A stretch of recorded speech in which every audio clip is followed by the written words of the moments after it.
West Tigers fans, we have finally signed Kai Pearce-Paul, and today we are breaking down what exactly does he bring to this team, things that he could definitely work on, and what our possible lineup is going to look like going forward.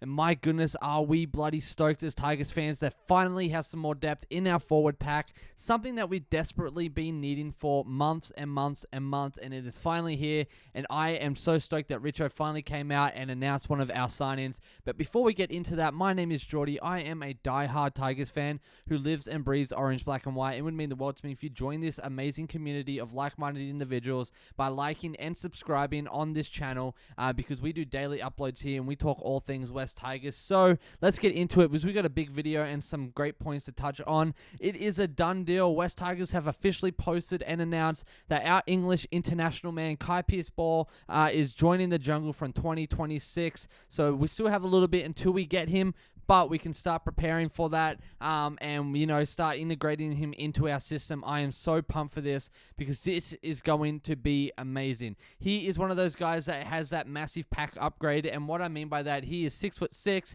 about 108 kilos, and he is a human wrecking ball on the edge in the middle. He imposes that size and strength. He can bulldoze through defenders. He can also stop attackers. And he knows how to grind out huge post-contact meters. And that is something that we need that instantly beefs up our forward pack. Yes, we have Terrell May.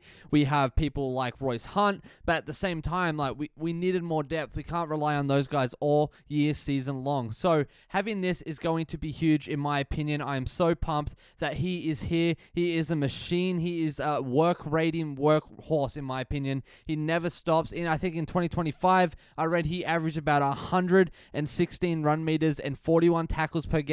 He is relentless. He is a workhorse, and every hit up, he is chipping away at the defender or at the attacker's, stamina or at their energy, if you will. His next great big point that I thought was a huge thing that we had to touch on is his second phase opportunities. He is famous for keeping the ball alive. He knows how to offload. He was the offload king over there. He had 5 offloads in just 4 games before his injury, and then thrives in that second phase play, kind of like Terrell May and Tony Suka. I see that same comparison there. So I think with him coming in, we can expect those slick offloads to spring out into the backs, and then, you know, just continuing the sets on and on, offloading to our halves, letting them cook. And man alive, it's going to be sick. Even to our center, Starfatoa, Adam Dewey. Those things are going to be crucial going forward, and Tony Suka is also going to be one of those guys that's going to be instrumental and pivotal in that. He does have some championship pedigree. This is something I did want to bring up because he knows what it's like to play in high-level situations. He won in the 2023 Super League Grand Final champion with Wigan and has already represented at with England at the test level. He's also played on big stages, so he brings that calm leadership and confidence to our fairly young and green squad. Next thing is our coach's hype. The media is definitely tearing it up and getting around it. NRL.com called him a powerful edge forward, ready to inject firepower, and Benji Marshall has already been raving that Kai is a powerful, mobile forward who really suits what we are building here, and I couldn't agree more with Benji on that quote. The top minds in rugby league are already buzzing, and I believe Tigers fans, we should as well. I know I brought this up few weeks back, and a lot of you guys were like, no, we don't want him, no, it never will happen. Well, guys, we are here whether we like it or not. I thought this guy would be our guy from the very get-go. He has what we've been needing. He's on a great contract, and honestly, he will do great things with this team for what we are building. Like Benji said, we just needed that depth, and he adds that perfectly. And so when we kind of look at our possible lineup going forward, this is kind of something what we can expect. Strictly Footy Pod posted this, and I'm actually on the board for this. Definitely going to be going for top 8 on going forward in 2026. You can see here we got Jareem Buller at 1, obviously Tito Taruva, Adam Dewey, Starfatoa, Jarrell Skelton. The number 6 is Lutu Fainu.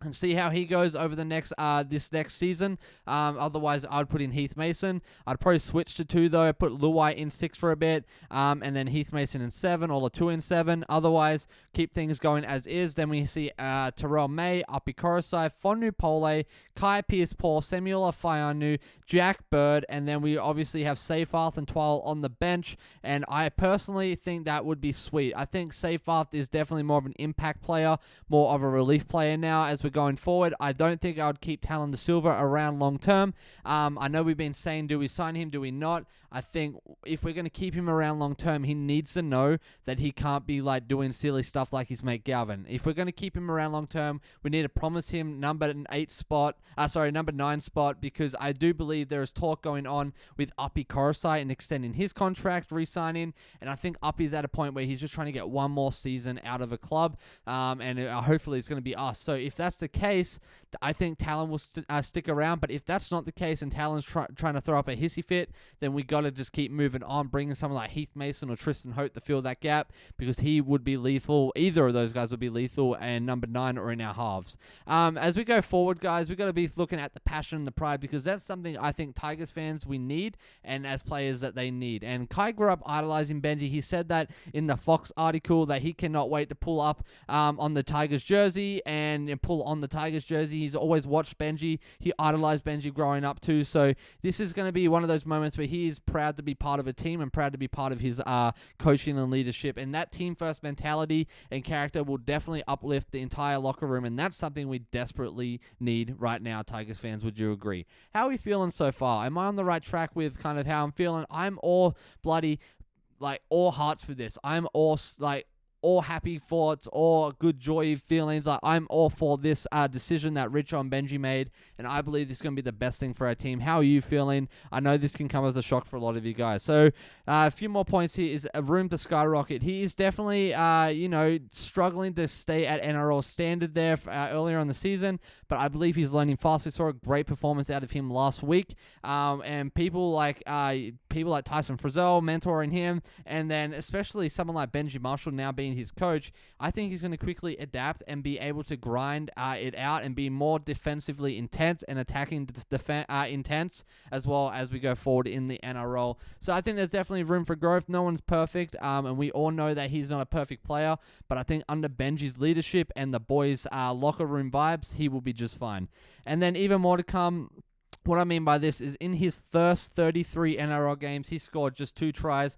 But don't let that fool you. He's able to build chemistry, and with that and our spine where it is now, I think once he finds his rhythm, I think we should expect him to become more of a consistent line break threat and attacking weapon on that edge out to those centers. And once that is locked in, my goodness, will we be unstoppable, Tigers fans. So how are we feeling? How are we feeling overall? Are we nervous? Are we happy? Are we stoked? Are we like, nah, this is so stupid, we should have put our money elsewhere? I'm guessing he's going to be on some decent money. So when we look at that, and then Terrell May, we're going to be putting a lot of money into our forward pack. But honestly, I think that is what is best for our future of our club right now. We have a great back line, a great spine, but we definitely need more forward depth. And so this signing, I think, is one of the best things that we could have done this year as a club, and I'm all for it. But let me know your thoughts in the comments below. Of course, good, bad, or ugly. And if you haven't already, you can join our Discord server. There is a link in the community page, the post page. Make sure you get on that. And that is more of an unfiltered, raw emotion type thing that we want to get going. Just have more of a community. So make sure you join that. And as always, you guys take care of yourself. You take it easy. And I will see you in the next video.